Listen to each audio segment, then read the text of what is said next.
Échec professionnel, mes 3 techniques favorites pour se relever.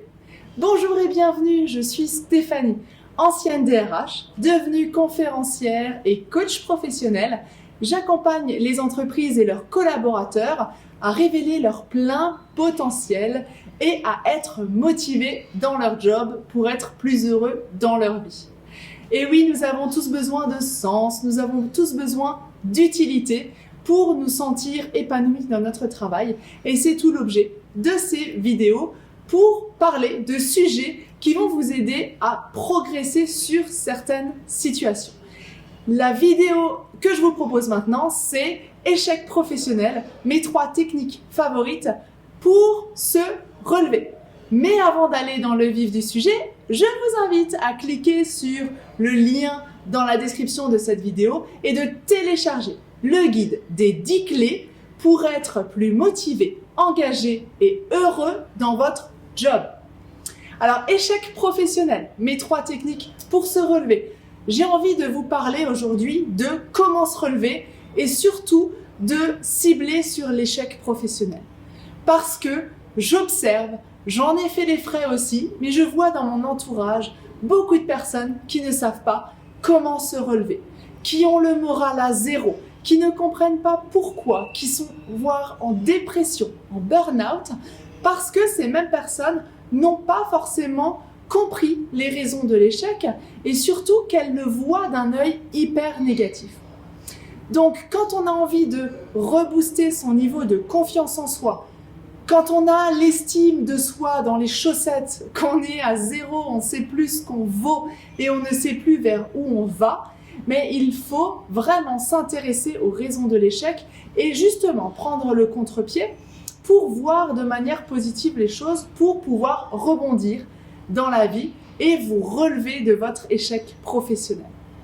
Donc, échec professionnel, mes 3 techniques pour se relever. J'ai envie de partager avec vous la première technique qui est de se déconnecter pour une bonne introspection et identifier les causes de votre échec professionnel.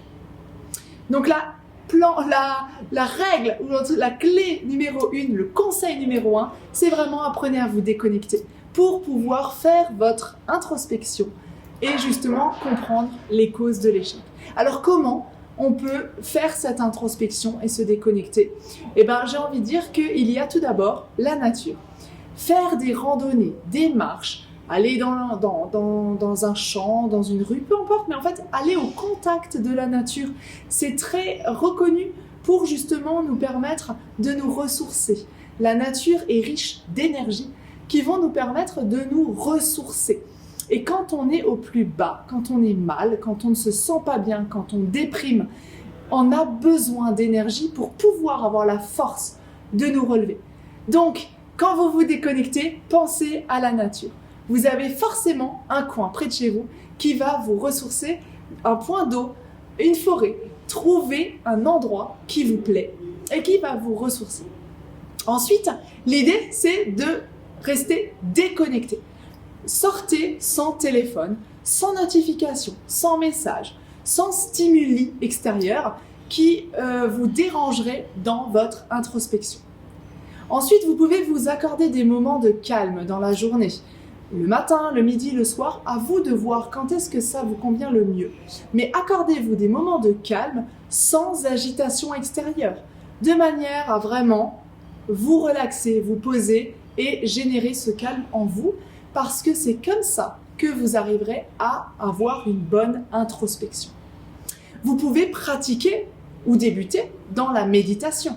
Il y a pléthore d'outils aujourd'hui sur Internet qui vous permettent de démarrer ou de pratiquer la méditation.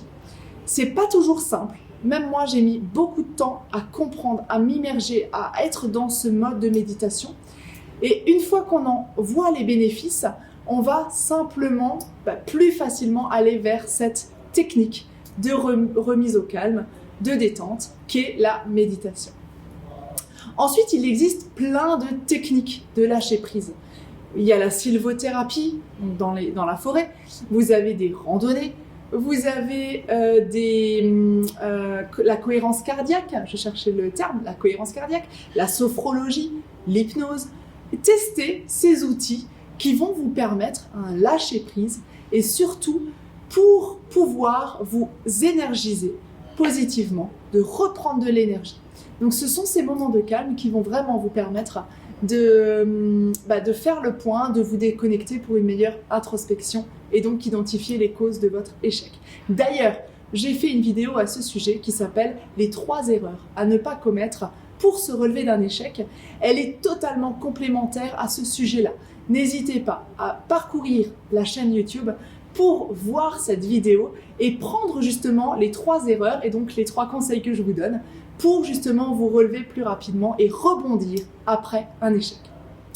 La deuxième technique que je vous partage, c'est de redéfinir vos objectifs professionnels en fonction de votre réalité. Donc, quand on vit un échec professionnel, on a tendance à se victimiser, on a tendance à se sous-estimer, à perdre confiance en soi, perdre confiance en ses qualités et ses compétences. Je vous invite vraiment à profiter de cet échec professionnel pour vous remettre en question de ce qui n'a pas été fait, ce que vous auriez pu faire différemment, qu'est-ce qui a généré tel résultat. C'est vraiment important pour vous de connaître les causes de votre échec de manière à ne pas les reproduire. Ensuite, tout ce qui arrive, j'ai tendance à penser, n'arrive jamais pour rien. C'est-à-dire que si ça ne s'est pas passé comme vous le voulez maintenant, c'est que peut-être l'avenir vous promet de meilleures choses. Donc je pense beaucoup à ça, c'est que si c'était pas maintenant le bon moment, le bon moment ce sera peut-être plus tard. Et donc restez zen par rapport à ça, ce qui ne doit pas vous empêcher bien évidemment de redéfinir vos objectifs professionnels en fonction de votre réalité, de vos besoins. Et c'est là où c'est hyper important, la première étape, de se connaître, de faire une introspection pour savoir qu'est-ce que vous avez besoin. Si vous aviez aujourd'hui 0 contrainte, qu'est-ce que vous feriez de votre vie? Qu'est-ce que vous feriez dans ce métier-là? Quels objectifs vous vous fixeriez? Et j'ai même envie de dire quels rêves vous aimeriez atteindre de manière à vous sentir totalement épanoui, totalement libre, totalement heureux dans votre vie. Vous pouvez également vous poser des questions. Qu'est-ce que j'ai besoin tout de suite, là, maintenant? De quoi ai-je besoin? Qu'est-ce que je veux? Qu'est-ce que je ne veux plus? Voilà, ce sont quelques idées de questions que vous pouvez vous poser pour vous permettre de redéfinir vos objectifs professionnels. Et ensuite, la troisième technique, c'est trois techniques favorites. La troisième, c'est de passer à l'action. Passez à l'action le plus rapidement possible. Les 2 techniques précédentes vous ont permis de réfléchir, de creuser, d'analyser.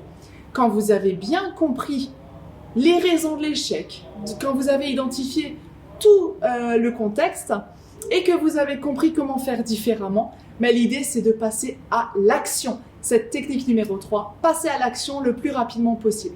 Parce que là où vous ferez la différence entre 2 personnes qui ont eu le même échec professionnel, la différence se fera sur votre capacité à vous relever. Votre capacité à vous relever rapidement. Ce qui ne veut pas dire qu'il ne faut pas réfléchir en amont. Il faut agir intelligemment. Mais quand vous avez fini de réfléchir, passez à l'action directe. Faites une première action. Appelez une personne pour vous renseigner. Inscrivez-vous à une formation. Cherchez un nouvel emploi. Demandez de l'aide à un collègue, peu importe en fonction de votre objectif, mais en tout cas ce qui est super important, c'est de passer tout de suite à l'action. Voilà, vous connaissez maintenant mes 3 techniques favorites pour se relever après un échec professionnel.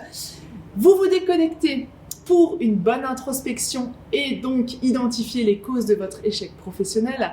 Ensuite, vous redéfinissez vos objectifs professionnels en fonction de votre réalité, en se posant les bonnes questions. Et troisième, vous passez à l'action le plus rapidement possible. Je vous invite à vous abonner à cette chaîne YouTube pour recevoir toutes les vidéos que je ferai sur ce sujet, les lundis, mercredis et vendredis de chaque semaine.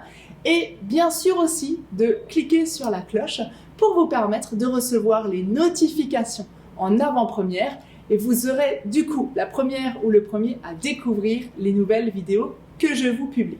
Je vous invite à découvrir mes autres vidéos sur ce sujet, comment rebondir après un échec professionnel, ou alors comment se fixer des objectifs SMART en 3 étapes ultra rapides et efficaces.